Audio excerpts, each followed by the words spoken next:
সবাইকে স্বাগত জানাচ্ছি আমি কনক সরোয়ার।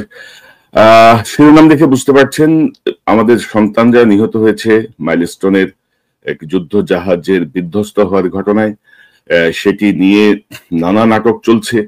বিশেষ করে এয়ার ভাইস মানে এয়ার চিফ, সাবেক এয়ার চিফ হান্নানের বংশধর, বর্তমান যে air chief air marshal Hasan এবং তার অনুসারীরা ইচ্ছা মতো নাটক করে যাচ্ছে। 6 দিন পরে একটি অপদার্থ একটি তদন্ত কমিশন গঠন করা হয়েছে।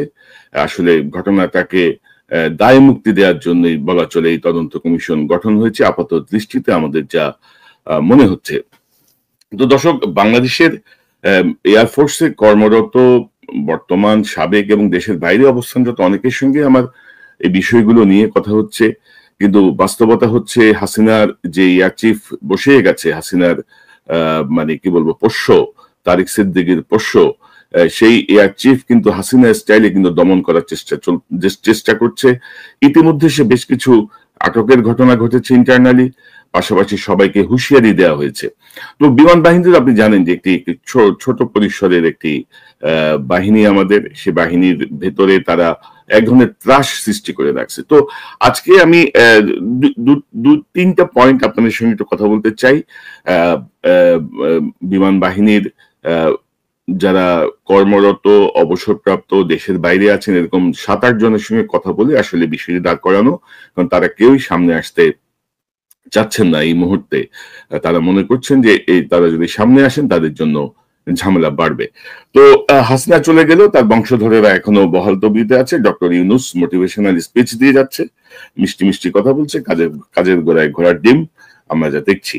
তো প্রথমে আসুন যে মাইলস্টোনের এই ঘটনায় আমরা যদি এয়ারফোর্সের যে ফেসবুক পেজ আছে, আমরা যদি জাস্ট সেই ফেসবুক পেজটা একটু ঢুকি, তাহলে আপনারা দেখবেন যে কাহিনী কোন দিকে যাচ্ছে। এইটা হচ্ছে বাংলাদেশ এয়ারফোর্সের ভেরিফাইড ফেসবুক পেজ। আপনি দেখেন, এই মাত্র তারা আবার পাঠিয়েছে মাইলস্টোনের ট্র্যাজেডি, বিমান বাহিনী প্রধানের পক্ষ থেকে গভীর শোক ও সমবেদনা, এই দোয়া চলছে, চলছে, এগুলো দেখাচ্ছে। আরেকটা জিনিস ইন্টারেস্টিং দেখেন, যে তারা এখন ঘুরে ঘুরে নিহতদের কবরে যে সেলিউট দিয়ে আসছে, নিহতদের পরিবারের সঙ্গে জড়ায় ধরে কান্নাকাটি করে আসতেছে, কেউ কেউ সেলিউট দিয়ে আসতেছে। তো এখন আমার কথা হচ্ছে যে কোন বিবেচনায়, কোন আইনের বলে বিমান বাহিনী, একটি ইউনিফর্ম বাহিনী, কোন অধ্যাদেশের বলে এই নিহত বাচ্চাদের কবরে যে সেলিউট দিয়ে আসতেছে, এই সেলিউটে কি যায় আসে? প্রকৃত ঘটনা আড়াল করার জন্য, ধামাচাপা দেওয়ার জন্য সকল প্রস্তুতি সম্পন্ন করা হয়েছে। কেউ কিন্তু ক্ষতিপূরণের কথা কিন্তু বলছে না। এই যে বাচ্চাগুলো আহত হলো, তাদের ভবিষ্যৎ ট্রিটমেন্টের কথা কেউ বলছে না। যারা আহত পরিবার বা যারা মানসিকভাবে মেন্টাল ট্রমা, আপনি জানেন যে এরকম একটা ভয়াবহ ঘটনা যে বাচ্চারা চোখের সামনে দেখেছে, তাদের সারা জীবনের জন্য কিন্তু একটা মানসিক ট্রমা, যদি এটি প্রপারলি, যদি এটি সাইকোলজিক্যাল কাউন্সিলিং এর মাধ্যমে যদি তাদেরকে ব্যাকআপ না দেওয়া হয়, এবং এটা অত্যন্ত দীর্ঘমেয়াদী একটা প্রসেস। তো আমি যেটা খোঁজ নিয়ে দেখলাম, শুনলাম যে এয়ারফোর্সের কিছু জুনিয়র অফিসার, কিছু সিনিয়র অফিসার বিভিন্ন জায়গায় যাচ্ছে এবং বলে আসতেছে এমন অবস্থায় আপনাদের যা লাগবে সবকিছুর জন্য আমরা আছি। আরে বেটা, তোর ইউনিফর্ম খুলে ফেললে পরশুদিন তোর কেউ ঢুকতে দিবে এয়ারফোর্সে? ছাড়া মানে সে সবাই সবার মানে বিশাল অথরিটি হয়ে গেছে যে সব বিমান বাহিনী করবে। আরে বেটা, তোর ইউনিফর্মের ঠিক নাই, তোর ইউনিফর্ম করলে তুই কই যাবি? তুই যে আশ্বাস দিচ্ছিস, এই আশ্বাসে কিছু যায় আসে? ক্লিয়ারলি ক্ষতিপূরণ ঘোষণা করে, সব নাটক বন্ধ করো প্রিয়। ক্লিয়ারলি বলো যে প্রতিটা নিহতের পরিবার, আহতের পরিবার মিনিমাম 5 কোটি টাকা করে তাদেরকে ক্ষতিপূরণ দিবা। আজীবন তাদেরকে সিএমএইচ এর সকল ধরনের চিকিৎসা সুবিধা নিশ্চিত করবা। এগুলা ঘোষণা দাও, সব টাউটারি করো না। এয়ার মার্শাল হাসান, তোমার কাহিনী সব জানি। তারপরে আপনি দেখেন এই যে নাটকের আরেক পার্ট দেখেন, এই যে সাবেক বিমান বাহিনী প্রধান নাকি 4 জন যে দেখা করছে, এবং এখানে লিখছে সংহতি প্রকাশে সম্মানিত বিমান বাহিনী প্রধানগণের বিমান সদরে আগমন। গত 24 জুলাই আছে এই প্রাক্তন বিমান বাহিনী প্রধানগণ বিমান বাহিনী সদর দপ্তরের সম্মিলিত বিমান বাহিনী প্রধান, সম্মানিত বিমান বাহিনী প্রধান air chief marshal Hasan Mahmud Khan, তারপরে এবিসিডি লেখা, সাক্ষাতের জন্য বিমান সদরে আগমন করেন। সাক্ষাৎকালে সম্মানিত প্রাক্তন বিমান বাহিনী প্রধানগণ ঢাকার দিয়াবাড়িতে বিমান দুর্ঘটনায় গভীর শোক প্রকাশ, ইত্যাদি ইত্যাদি ইত্যাদি। অর্থাৎ তারা সেখানে গেছেন হচ্ছে সংহতি প্রকাশে। কিসের সংহতি? কিসের সংহতি? কি সংহতি প্রকাশ করতে গেছেন? আপনারা এই এই তদন্ত কমিটি গঠন হওয়ার পরে কিছু বলছেন? আমি শুনছি এখানে বিএনপি পন্থী কর্মকর্তারা আছেন, সাবেক বিমান বাহিনীর প্রধান আছেন আলতাফ মাহমুদ, আরো বিমান বাহিনীর প্রধান আছেন। তো কি সংহতি করছেন আপনারা? কেন সংহতি করতে গেছেন? আপনারা বুঝেন না এগুলা? আপনারা জানেন না? আপনারা তো জানেন, আপনাদের তো জানার কথা। You you all are qualified officers. আপনারা কি করছেন? কিসের সংহতি প্রকাশ করতে গেছেন? আমাদের বাচ্চাদের রক্তের উপর দিয়ে রাজনীতি করেন মিয়া? আমি শুনলাম এই হাসিনার এই হান্নানের বংশধর এই চিফ হাসানের সাথে বিএনপি শীর্ষ পর্যায়ে তারা টেলিফোনে কথা বলাই দিচ্ছে। হাসান নাকি বলছে যে আপনি কিন্তু যে সোশ্যাল মিডিয়ার অনেক কথা বিশ্বাস করবেন, ওই হাসিনার টোন। তার আম্মা হাসিনা তো লাথি মেরে সরাইছে এই সোশ্যাল মিডিয়ার অ্যাক্টিভিস্টরা, সোশ্যাল মিডিয়ার যারা কাজ করছে তারাই। তার এখন সোশ্যাল মিডিয়া হয়ে গেছে মূল মূল ভয়ের জায়গা। তো এখন ধরেন এগুলো হচ্ছে দুর্ভাগ্যজনক, এবং এদের সন্তান আছে কিনা, এদের নাতিপুতি আছে কিনা আমি জানি না।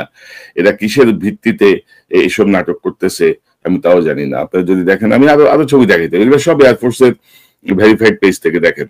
আবেগের ঠেলাঠেলি, এটা স্যালিউট দিয়ে যাচ্ছে, মোনাজাত করতেছে। তো ভাই আপনি আপনি আপনার এয়ারফোর্সের টোটাল মেনটেনেন্স করছেন না, আপনি নাটক করে বেড়াচ্ছেন। এখন নিহতদের কবরে যে আপনি সেলিউট দিচ্ছেন, এই ক্লাস 1-2 বাচ্চাগুলোকে সেলিউট দিয়ে গ্রামবাসীকে দেখাচ্ছেন তার বাবা মার কাছে ভালো সাজতেছেন, এবং তাদেরকে বলা হয়েছে যে যে যা চায় বলে আসবে যে সব দেয়া হবে।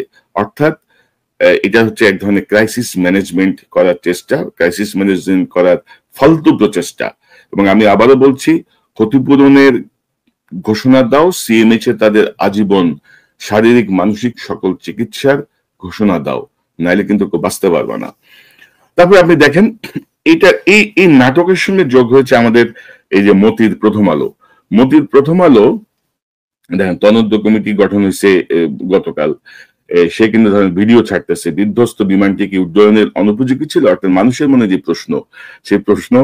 আরেকটি দেখেন, বিধ্বস্ত হওয়ার আগ মুহূর্তে বিমানে যা ঘটেছিল, তাকে বললো তুমি ওখানে 5 মিনিট হোল্ড করো। এবং আমি খুব বিস্ময়ের সাথে দেখলাম যে এই যে ভিডিওগুলো আমি যদি আপনাকে একটু দেখাই, এবং এই ভিডিও ধরেন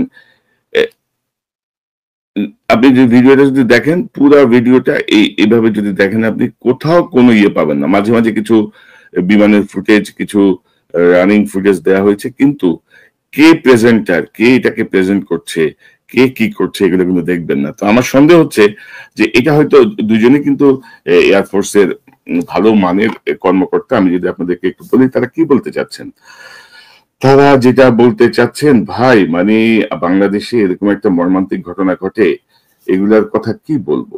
ধরেন এখানে দুই ব্যক্তি, একজন এয়ার কমোডর শফিক এবং আরেকজন এয়ার ভাইস মার্শাল সানাউল হক, মানে তারা আসলে এই বর্তমান যে এয়ার চিফ হাসানকে আসলে মহান বানানো, হাসানের যেই বক্তব্য ছিল প্রথম দিন, সেই বক্তব্যকে তারা প্রতিষ্ঠিত করার জন্য আপ্রাণ চেষ্টা করছে। এবং আপনি যদি দেখেন যে তারা যেটা বলতে চাচ্ছে যে মানে যারা নন প্রফেশনাল, যারা আমাদের মতো সাধারণ মানুষ বা বাংলাদেশি সাধারণ মানুষ, তাদের ব্রেন ওয়াশ করার একটা প্রচেষ্টা।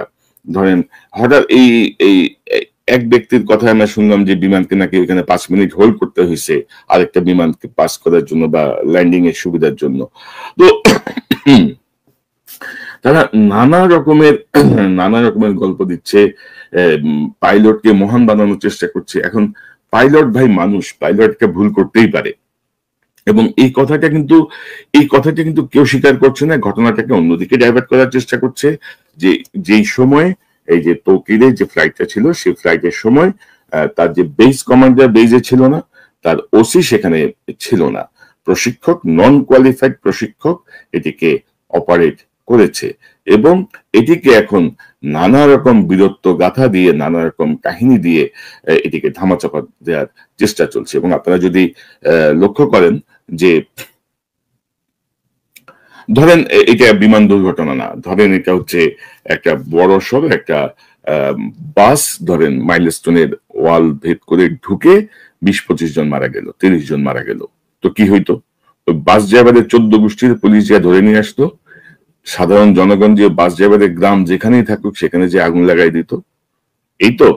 তো বিমান বাহিনী প্রধান, বিমান বাহিনীর পাইলট হয়ে তাকে আমরা রাষ্ট্রীয় মর্যাদায় দাফন করেছি। তার অবশ্যই সে বীর, অবশ্যই তার অসম্ভব সাহসী একটা পাইলট, বাংলাদেশের সম্পদ। কিন্তু তা তো ভুল হতেই পারে, তাকে মহান বানানোর কিছু নাই। এবং আপনারা জানেন যে কদিন আগে যেগুলো হয়, আমি আপনাকে দেখাই যে কদিন আগে গত বছরের একটা ঘটনা ঘটেছিল। আমি যদি আপনাদেরকে একটু দেখাই সেই সংবাদটা, তাহলে আপনারা রিলেট করতে সুবিধা হবে আপনাদের। ধরেন এটা হচ্ছে গিয়ে 11 মে 2024-এর ঘটনা। নিজের প্রাণ দিয়ে শত জীবন বাঁচিয়ে গেলেন অসীম জাওয়াদ। স্কোয়াড্রন লিডার অসীম জাওয়াদ, তিনি ফ্লাই করছিলেন। এখানে দেখেন, এখানে বলা হচ্ছে যে সুযোগ ছিল যুদ্ধ বিমান ফেলে ঝাঁপিয়ে পড়ে নিজের জীবন রক্ষা করা, কিন্তু পেশাদার আচরণ, বিবেক আর অভিজ্ঞতার কারণে তিনি তা করেননি। শেষ মুহূর্তে চেষ্টা করে গেছেন বড় ধরনের ক্ষতি থেকে সবাইকে রক্ষা করতে। জায়গাটি ঘন বসতিপূর্ণ ছিল, তাই তো জীবনের ঝুঁকি নিয়ে বিমানটিকে নদীতে ফেলার চেষ্টা করেছেন। আর তাতে জীবনটাই দিতে হলো 32 বছর বয়সী যুদ্ধ বিমানের পাইলট স্কোয়াড্রন লিডার অসীম জাওয়াদকে। এবং এগুলো হচ্ছে চট্টগ্রামের কর্ণফুলী নদীতে প্রশিক্ষণ বিমান বিধ্বস্তের ঘটনায় আন্তঃবাহিনী জনসংযোগ পরিদপ্তর বা এসপিআর এক সংবাদ বিজ্ঞপ্তিতে পাইলটদের বীরত্বের কথা জানিয়েছে। এবং এটা হচ্ছে 9 মে সকাল 10টার ঘটনা। আচ্ছা, এই যে ধরেন বীরত্বের কথা, এবং তারা এই না করলে ওইখানে এই হইতো ওই হইতো, এই যে কাহিনীগুলো না, এগুলো হচ্ছে অনেকে র্যাবের ক্রস ফায়ারের মতো কাহিনী। অসীম জাওয়াদের বিমান বিধ্বস্ত হওয়ার আগের যে ফুটেজ, আমি যদি আপনাদেরকে একটু দেখাই, আপনারা দেখেন। এই দেখেন বিমানটা আসছে, বিমানটা দেখেন, বিমানটা এই যে ধরেন এটাকে বলা হয় বিমান বাহিনীর ভাষায় এটাকে বলা হয় টপ গান স্ট্যান্ড। এই টপ গান স্ট্যান্ড করতে যে সে কিন্তু, আমি আপনাদেরকে আবার একটু দেখাই, আপনি দেখেন এই টপ গান স্ট্যান্ড করতে যে, এই যে রাউন্ড করতে যে সে রানওয়ের সাথে বিমানের একটা ডানার আঘাত করে, এবং এই একটা আঘাত ঘটে। আঘাতের পরে কিন্তু বিমানে আগুন লেগে যায়। তো আগুন লেগে যাওয়ার পরে আপনি দেখেন এই যে বিমানে আগুন লেগে গেছে, এবং এক পর্যায়ে বিমানটা ভেঙে পড়ে কর্ণফুলী নদীতে, এবং তার সাথে যে কো পাইলট ছিলেন সেই পাইলট কিন্তু ইজেক্ট বাটন প্রেস করে তিনি বের হয়ে আসেন। এবং সেই পাইলটের নাম হচ্ছে সোহান, তিনি উইং কমান্ডার সোহান, তিনি ইজেক্ট করে তিনি বের হয়ে আসেন। তো এই যে ধরেন আপনি যে ভাই, এই যে ধরেন এই ঘটনাটার পরে আপনার কি মনে হয় যে এইটার প্রশিক্ষণের দায়িত্বে ছিল, যে এইটার ওসি ছিল, যে এইটার তত্ত্বাবধানে ছিল, তাদের কারো বিরুদ্ধে কোনো ব্যবস্থা নেওয়া হয়েছে? একটা বিমান কি কারণে এই স্ট্যান্ড করতে যে কি কারণে বিমানের ডানা রানওয়ের সঙ্গে বাড়ি খেয়ে আগুন লেগে গেল? তার মানে এটা তো প্রশিক্ষকের দোষ, প্রশিক্ষকের ঘাটতি। এটা তো যারা ম্যানেজমেন্ট করছিল তাদের ঘাটতি।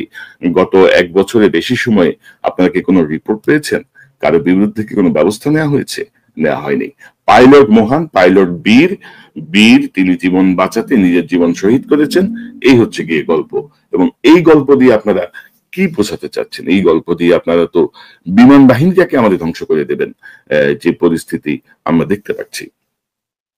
এবার আসুন, আমাদের যে তদন্ত কমিটি গঠন করা হয়েছে, সেই তদন্ত কমিটির একটু তদন্তটা করে আপনাদেরকে নিয়ে, এখন ধরেন তদন্ত কমিটির, আমি জাস্ট একটু দেখাই, একটা মিনিট যদি আমাকে সময় দেন, অনেক কিছু আসলে একসাথে রাখা যায় না।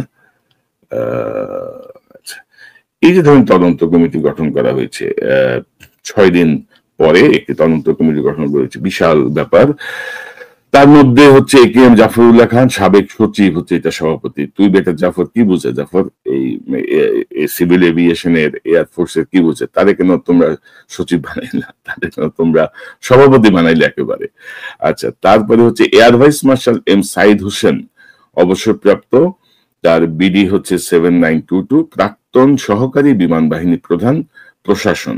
আচ্ছা আসেন তো, এই যে সাইদ যে বানাইলো, সাইদ হচ্ছে ধরেন হান্নানের আরেক বংশধর, মানে সাবেক যে চোর চিফ লম্পট এয়ার মার্শাল হান্নান, গোপালীর কিন্তু সে হচ্ছে গিয়ে আপনার গোপালীর অনুসারী। এবং এই এই সাইদ হোসেন কিন্তু আপনার ধরেন তার ব্যাপারে যে অভিযোগ, তার ব্যাপারে এতদিন পর্যন্ত আমি যা জানলাম, তার বিষয়টা মোটামুটি ক্লিয়ার আমার কাছে। তাকে আসলে এই এই বর্তমান চিফ নাকি রিকমেন্ড করছে যে তাকে দিলে ভালো হয়, কারণ সে তার অনুগত, সে তার বিপক্ষে যাবে না। তো এই এই সাইদ, এই যে air vice marshal M Saeed Hussain, এই সাইদ হোসেনের ব্যাপারে আমি আপনাদেরকে কয়েকটা ইনফরমেশন একটু দিতে চাই, তাহলে আপনারা বুঝতে পারবেন যে আমরা আমরা কি ভুল করতে যাচ্ছি, আমরা কি করতে চাচ্ছি। আমি আপনাদেরকে এখনই যদি একটু বলি, আসলে এত ইনফরমেশন, সব ইনফরমেশন গুছাই রাখাও মুশকিল। এবং এই সাইডের কিন্তু আপনার ধরুন সিভিল এভিয়েশন কোনো ব্যাকগ্রাউন্ড নাই, সিভিল এভিয়েশনের কিন্তু পাইলট, কিন্তু সিভিল এভিয়েশনের সঙ্গে তার যে অভিজ্ঞতা সেটি নাই। পাশাপাশি হচ্ছে তিনি আমেরিকার একটা কোর্সে তাকে পাঠানো হয়েছিল, সেই কোর্স থেকে তাকে উজ্জ করা হয়, অর্থাৎ তিনি এখানকার অযোগ্য হিসেবে তাকে আমেরিকা থেকে ফেরত পাঠিয়ে দেওয়া হয়, যে তার এই জাতীয় কোনো অভিজ্ঞতা, মানে তাকে তারা এখন কেউ কেউ বলছেন যে তার অভিজ্ঞতা অযোগ্যতা, কেউ কেউ বলছেন যে তিনি একটা প্লেজারিজমের ঘটনায় জড়িত হয়ে তাকে এখান থেকে বের করে দেওয়া হয়েছে। তো তারপরে ধরেন তিনি নিজেও কিন্তু ক্যান্সার পেশেন্ট, মানে তার এখন ধরেন ওই জাতীয় বোল্ড ডিসিশন নেয়ার যে সক্ষমতা, সেটি কতটুকু আছে সেটি নিয়েও আসলে অনেক প্রশ্ন থাকে। পাশাপাশি ধরেন তার যে অভিজ্ঞতা আর কি, তার যে মানে সিভিল এভিয়েশন ব্যাকগ্রাউন্ড বা তার যে এয়ারফোর্সের যে অভিজ্ঞতা, সে সবকিছু মিলিয়ে এই জাতীয় একটা ভয়াবহ বিমান দুর্ঘটনার দায়িত্ব পালন করার মতো সক্ষমতা বা যোগ্যতা এই সাইদ সাহেবের নাই। তাকে শুধুমাত্র মানে এই যে ঘটনাটা, এই ঘটনাটাকে দায় মুক্তি দেওয়ার জন্য একটা বিশাল একটা গল্প ফাঁদা হবে, যে এই পাইলটের মহান বীরত্বের জন্য এই ঘটনা নাইলে আরো ভয়াবহ হতে পারতো, আরো অনেক কিছু হতে পারতো। এই তদন্ত কমিটি বিমানের মধ্যে কোনো ত্রুটি পাবে না, সবাই সব জায়গায় বহাল ছিল, ওসি ছিল, সকল কার্যক্রম ঠিক ছিল, এরকম একটা দিবে। বেস কমান্ডারও ছিল, অথচ বেস কমান্ডার কিন্তু 4 মাস ধরেই নাই, ওইটা খালি ওই বর্তমান চিফের সাথে, মানে এগুলো হাসিনার বংশধর তো অসম্ভব প্রতিহিংসা পরায়ণ। যাই হোক, তো বেস কমান্ডারও ছিল, ওসিও ছিল, প্রশিক্ষক খুব যথাযথ নির্দেশনা দিয়েছে, হ্যান হয়েছে ত্যান হয়েছে, এইসব করে করে আপনারা দেখবেন যে একটা দায় মুক্তি দিয়ে দিবে, যে বিমান বাহিনী সব ঠিক ছিল। অথচ দেখেন এই তদন্ত কমিটিতে এয়ারক্রাফটটা যে দেশ থেকে আনা হয়েছে সেই দেশের সাহায্য আমরা নিতে পারতাম, যে কেন আমাদের এয়ারক্রাফটটা বিধ্বস্ত হলো, তোমাদের একজন এক্সপার্ট পাঠাও তদন্ত কমিটিতে, আমরা তাকে ইনভলভ করি।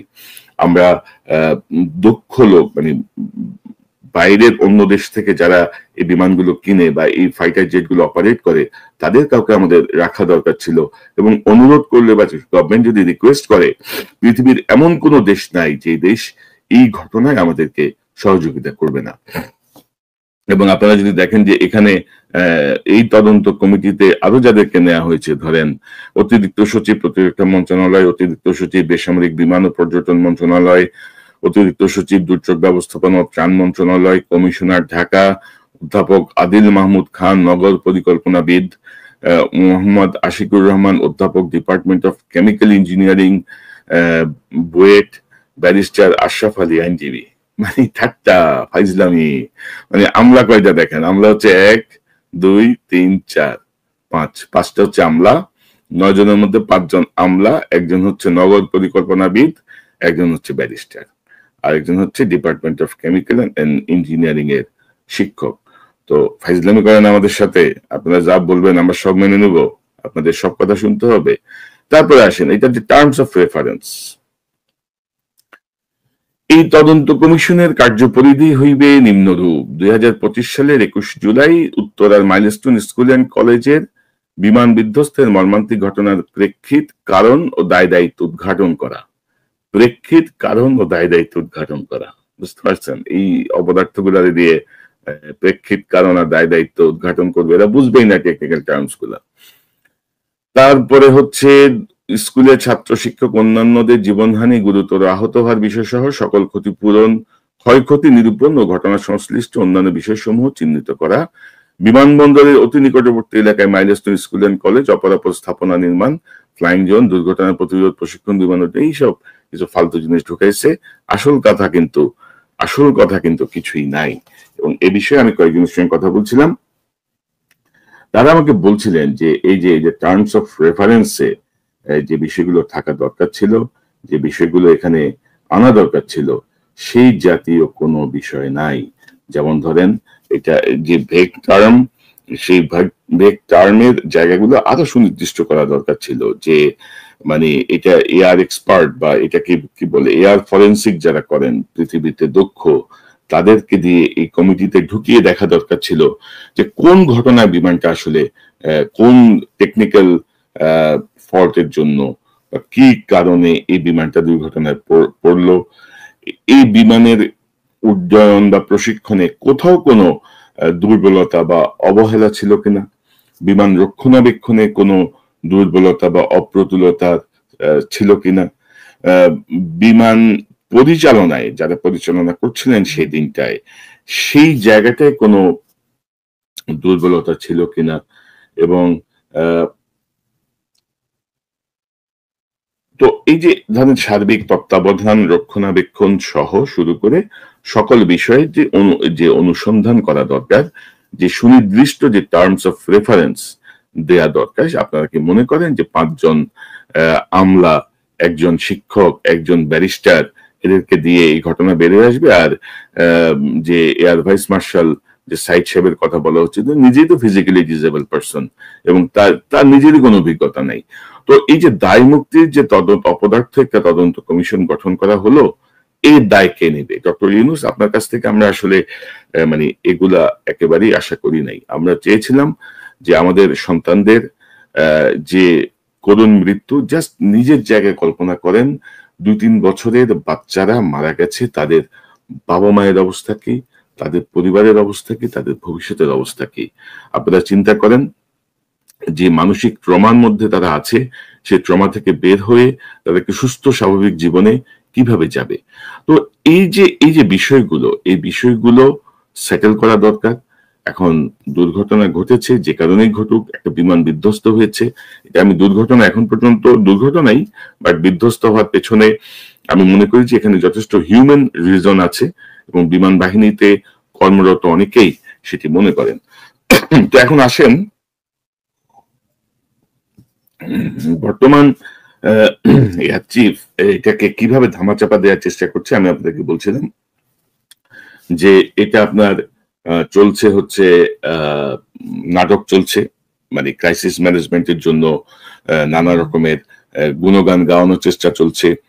বিমান বাহিনীর সঙ্গে সম্পৃক্ত বর্তমান বিএনপি ঘরানার অফিসারদেরকে ডেকে নিয়ে এক ধরনের ক্রাইসিস ম্যানেজমেন্ট চলছে। সেলিউট সেলিউট সেলিউট সেলিউট এক ধরনের ক্রাইসিস ম্যানেজমেন্ট চলছে। ইচ্ছা মতো প্রতিশ্রুতি দিয়ে আসা হচ্ছে যে সকল কিছু তারা দেখবে, কিন্তু তারাই জানে না যে কালকে সকালে তার ইউনিফর্ম খুলে গেলে, ইউনিফর্ম চলে গেলে এই এই প্রতিশ্রুতির কোনো আর বেল নাই আর কি, প্রতিশ্রুতির কোনো আর ভিত্তি নাই, প্রতিশ্রুতির বাস্তবায়নের কোনো কথা নাই। কারণ পরবর্তী অফিসার যে আসবে সে বলবে যে আমি তো এগুলো জানি না, এগুলো তো স্যার আমাকে বলা হয়নি। তো যাই হোক, এর মধ্যে যেটা চলছে যে সেনা বিমান বাহিনীর ভেতরে এই যে ধরেন আমি এক মালের ছবি দেখি, এই ভদ্রলোক মাল, এই মালের নাম হচ্ছে কি, মালের নামটা আপনাদেরকে জানাই, তারপরে আমি একটু আসতেছি। এই হচ্ছে কি আপনার বিমান গোয়েন্দা বাহিনীর প্রধান, বিমান এয়ার ইন্টেলিজেন্সের চিফ, এই ভদ্রলোকের নাম হচ্ছে এয়ার কমোডর মাহবুব আহমেদ চৌধুরী। তিনি হচ্ছেন 32 জিডিপি পাইলটের যে ব্যাচ, সেই ব্যাচের কর্মকর্তা, যেটি সেনাবাহিনী 33তম বিএমএ লং কোর্সের সমান, এবং তিনি হচ্ছেন মূলত একজন ট্রান্সপোর্ট পাইলট। তো এই এয়ার ইন্টেলিজেন্স এবং ডিজিএফআই সম্পৃক্ততা কম, কিন্তু মিলিটারি ইন্টেলিজেন্সের সম্পৃক্ততায় তারা এখন ফেসবুকের যেসব ফেসবুক পোস্ট, স্ট্যাটাস, মিম, রিলস, যেগুলোতে ধরেন বিমান বাহিনীর বিভিন্ন সমালোচনা করা হয়েছে, বিভিন্ন বিষয়ে প্রশ্ন উত্থাপন করা হয়েছে, তারা এগুলো যারা করেছে তাদেরকে তারা অনুসন্ধান করছে হাসিনার মতো, এবং ইতিমধ্যে তারা ইউল্যাব ইউল্যাব একজন স্টুডেন্ট যে হচ্ছে বিমান বাহিনীর এক সাবেক সার্জেন্টের ছেলে, তাকে আপনার সিংগাই থানা থেকে, সাভারের সিংগাই থানা থেকে তাকে আটক করেছে। তারে সম্ভবত বাড্ডা থানায় তাকে হস্তান্তর করা হয়েছে।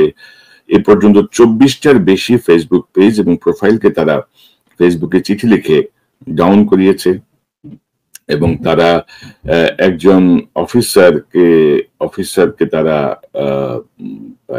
আটক করেছে, ইন্টারনালি আটক বা ধরেন কি বলবো, তাকে বিচারের মুখোমুখি করার তার উদ্যোগ নিয়েছে। তো এই হচ্ছে গিয়ে অবস্থা। মাহবুব সাহেব কিন্তু ভালো মানুষ, আমি যতটুকু তার সম্পর্কে জানি, তার তেমন কোনো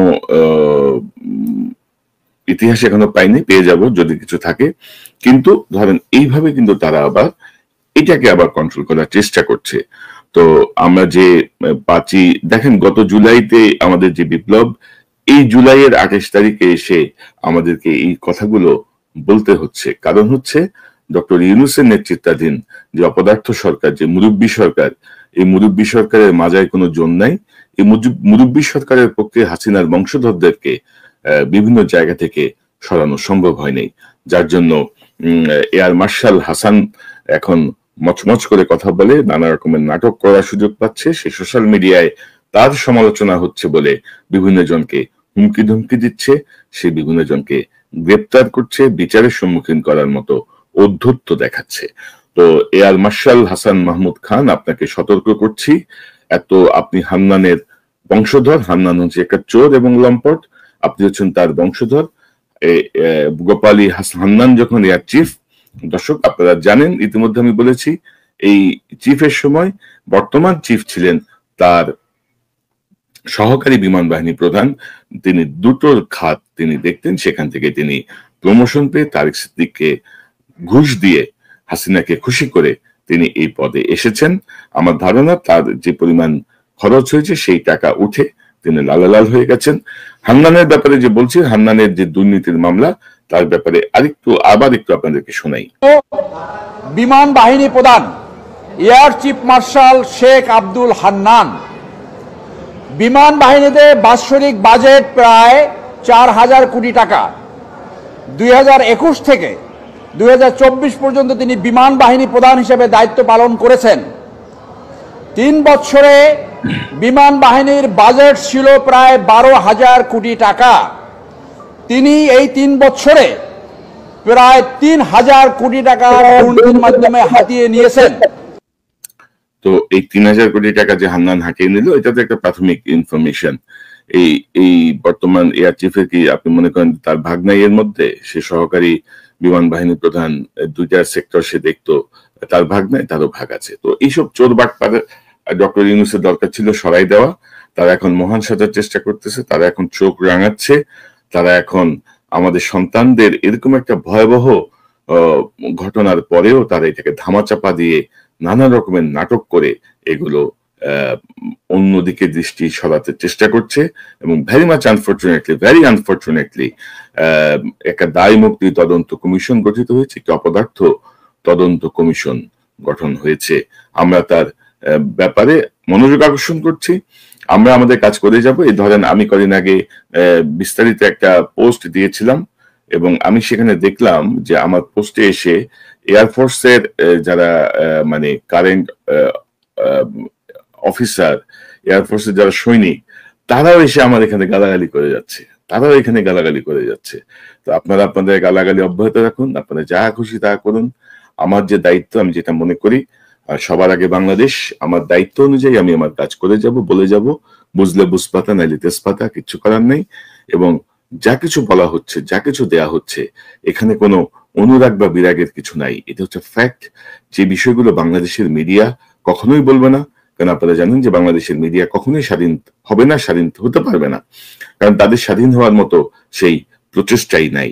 তো আজকে আর দীর্ঘ করবো না, আপনাদের সবাইকে ধন্যবাদ জানাচ্ছি, এবং পাশাপাশি আবারও বলছি, আহত এবং নিহত পরিবার প্রত্যেককে কমপক্ষে 5 কোটি টাকা করে ক্ষতিপূরণ ঘোষণা করো, এবং আজীবন তাদের সিএমএইচে সকল ধরনের চিকিৎসা সুবিধা ফ্রি হিসেবে ঘোষণা করো। তোমরা যে পরিমাণ টাকা চুরি করছো সেই চুরির তুলনায় এই টাকা কিছুই না। ওই যে যায় সেলিউট দিয়ে ফাইজলামি করে ফুল দিয়ে জড়াই ধরে কান্নাকাটি করে সাবেক বিমান বাহিনী প্রধানদেরকে ডেকে নিয়ে তাদের সার্টিফিকেট নিয়ে কোনো লাভ হবে না। এয়ার মার্শাল হাসান, আপনাকে সতর্ক করছি, বুড়া বয়সে বইয়ের মায়ের খায়েন না। আপনার কাহিনী সব জানি, আরো কাহিনী আসতেছে, কাউকে ছাড় দেওয়া হবে না। চোখ রাঙানো, হাসিনার চোখ রাঙানোরে পাত্তা দিই নেই, আজিজের চোখ রাঙানোরে পাত্তা দিই নেই। আপনারা এখন আসছেন নতুন নতুন মাতবর হইতেছেন, সতর্ক করছি। আমাদের সন্তানদের এই মৃতদেহের সাথে এগুলো নিয়ে কোনো ধরনের রাজনীতি, এগুলো নিয়ে কোনো ধরনের দায় মুক্তি, কোনো ধরনের বদমাশি